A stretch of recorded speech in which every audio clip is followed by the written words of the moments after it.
आज सुबह विक्रम ने जैसे ही फोन उठाया तो उसके बुजुर्ग पिता ने कहा, बेटा हमारा एक्सीडेंट हो गया है। तेरी माँ की हालत बहुत ज्यादा नाजुक है। उसके पैर में फ्रैक्चर हो गया है और मुझे भी कुछ चोटें आई हैं। कुछ पैसों की जरूरत है। जल्द से जल्द ऑपरेशन करना पड़ेगा, डॉक्टर कह रहे हैं। हीरालाल जी ने अपने बड़े बेटे से फोन पर कहा, पापा मैं बहुत बिजी हूँ आजकल, मैं नहीं आ सकता हूँ। मुझे अमेरिका में नौकरी का ऑफर मिला है तो उसी की तैयारी में लगा हूँ। मम्मी भी तो यही चाहती थी कि मैं विदेश में नौकरी करूं और सारे पैसे इसी में खर्च हो गए हैं। आप खुद से पैसों की व्यवस्था कर लीजिए, अभी मेरे पास नहीं हो पाएंगे। उनके बड़े बेटे ने जवाब दिया, जो कि एक अच्छे मल्टीनेशनल कंपनी में अच्छे पद पर कार्यरत था।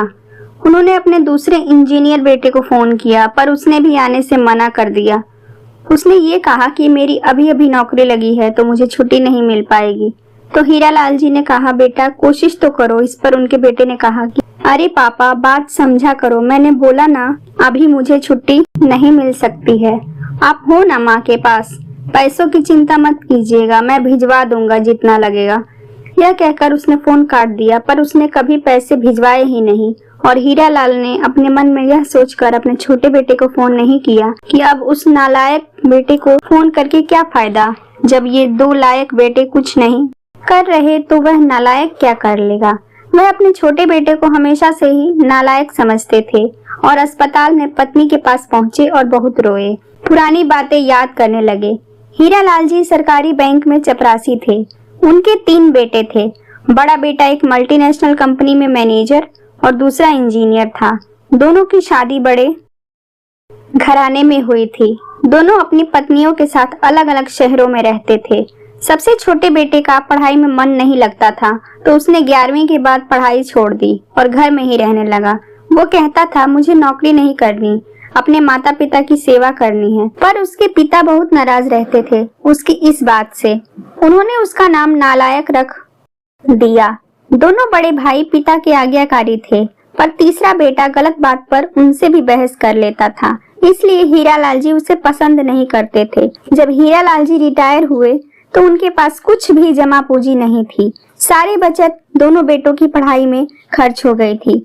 शहर में एक घर और गांव में थोड़ी सी जमीन थी। घर का खर्चा उनके पेंशन से चल रहा था। हीरालाल जी को जब लगा कि उनका छोटा बेटा सुधरने वाला नहीं है तो उन्होंने बंटवारा कर दिया और उसके हिस्से की जमीन उसे देकर उसे गांव में ही रहने के लिए भेज दिया। हालांकि वह जाना नहीं चाहता था पर पिता की जिद के आगे झुक गया और गांव में ही रहने लगा। हीरालाल जी अपने दोनों होनहार और लायक बेटों की बड़ाई किया करते थे। उनका सीना गर्व से चौड़ा हो जाता था पर उस नालायक का नाम भी नहीं लेते थे। एक दिन दोनों पति पत्नी का एक्सीडेंट हो गया था। वह अपनी पत्नी के साथ हॉस्पिटल में भर्ती थे। डॉक्टर ने उनकी पत्नी को ऑपरेशन करने को कहा था। पापा पापा सुनकर नींद खुली तो देखा सामने वही नालायक बेटा खड़ा था। उन्होंने गुस्से से मुंह फेर लिया पर उसने पापा के पैर छुए और रोते हुए बोला, पापा आपने इस नालायक को क्यों नहीं बताया? कोई बात नहीं, मैंने भी आप लोगों पर जासूस छोड़ रखे थे। खबर मिलते ही भागा आया हूँ। पापा के विरोध के बावजूद उसने उनको एक बड़े अस्पताल में भर्ती कराया, माँ का ऑपरेशन कराया, अपना खून दिया, दिन रात उनकी सेवा में लगा रहा। फिर एक दिन वह गायब हो गया। हीरालाल जी उसके बारे में फिर बुरा सोचने लगे थे कि तीसरे दिन वह वापस आ गया और जब भी हॉस्पिटल आता तो फल फ्रूट और जूस वगैरह लेकर आता। महीने भर में ही माँ एकदम ठीक हो गई। वह अस्पताल से छुट्टी करवाकर उन लोगों को घर ले आया। हीरालाल जी ने पूछा, तेरे पास इतने पैसे कहाँ से आए? तो उसने बोला कि पापा ये सरकारी हॉस्पिटल था, पैसे नहीं लगे। वह उन लोगों को घर छोड़कर वापस अपने गाँव जाने लगा। धीरे धीरे सब कुछ सामान्य हो गया। एक दिन यूं ही उनके मन में आया कि वह नालायक की खबर ले जाए। दोनों जब अपने गांव पहुंचे तो घर में ताला देखकर चौंक गए। उनके खेत में काम कर रहे आदमी से पूछा तो उसने कहा, यह खेत अब मेरा है। क्या? हीरालाल जी ने कहा। पर यह खेत तो। उन्हें बहुत आश्चर्य हुआ। हाँ, उसकी माँ की तबीयत बहुत खराब थी तो उसने अपने सारे खेत बेच दिए और वह नौकरी की तलाश में किसी शहर में चला गया।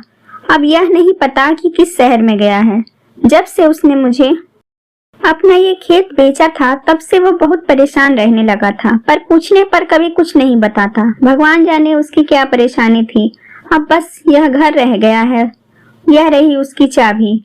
उस आदमी ने चाबी देते हुए कहा, चाबी लेकर हीरालाल जी अपनी पत्नी के साथ उस घर को खोले और जैसे ही वो और उनकी पत्नी घर में अभी घुसे ही थे कि उन्हें अपने उस बेटे की याद आ गई जिसे वो हमेशा से ही अपने दूसरों बेटों की तुलना में नालायक ही समझते थे। टेबल पर एक लिफाफा पड़ा था जिसे खोलकर हीरालाल जी ने देखा तो उनकी आंखों से आंसू आ गए, क्योंकि वह उसी अस्पताल का 7 लाख का बिल था जिसको उनके नालायक बेटे ने उनसे सरकारी हॉस्पिटल बताया था। उन्होंने अपनी पत्नी से कहा, सरोज, तुम्हारा बेटा नालायक तो था ही, झूठा भी है। अचानक उनकी आंखों से आंसू गिरने लगे और वह जोर से रोने लगे। तू कहाँ चला गया नालायक? अपने पापा को छोड़कर एक बार वापस आ जा, फिर मैं तुझे कहीं नहीं जाने दूंगा। उनकी पत्नी भी रोई जा रही थी और हीरालाल जी को बस इंतजार था अपने उस बेटे का जिसको उन्होंने कभी लायक समझा ही नहीं था। पर आज वो अपने उसी नालायक बेटे को गले से लगाकर बहुत रोना चाहते थे। क्या सचमुच बहुत नालायक था वो? दोस्तों, अगर आपको हमारी ये कहानियाँ पसंद आती हैं तो प्लीज आप हमारे वीडियो को लाइक करें, शेयर करें और हाँ, चैनल को सब्सक्राइब करना बिल्कुल ना भूलें।